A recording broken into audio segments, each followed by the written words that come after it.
Mörg umfangsmikil fíkniefnamál hafa komið upp á árinu og áberandi hvað e-töflur virðast mikið í umferð. Undir árslok hafði verið lagt hald á tæplega 4.000 e-töflur, 2 kíló af amfetamíni og tæplega 3.700 skammta af LSD. Hollendingar komu talsvert við sögu.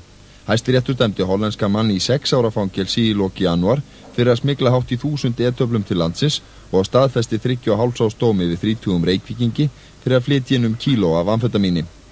Í desembermánuði einum var lagt hald á 2020 e-töflur í fórum 2 útlendinga, hollendings og sænskra nektadansmiðar. Að auki var fólki með amfetamin, kókain og LSD í fórum sínum. Hollenskt par og 3 aðrir fengu alls rúmlega 18 ára fangelsisdóm. Höfuðpaurinn fékk þyngsta dóminn til þessa fyrir fíkniefnamisferli eingöngu eða 6,5 ár. Fólki flutti inn 25 kíló af hassi, 3 kíló af amfetamíni og 5 til 600 e-töflur. Ýmsum ráðum var beitt til að koma fíkniefnum inn í landið og jafnvel sett í bók og sent til viðtakanda sem var málinu alls óviðkomandi.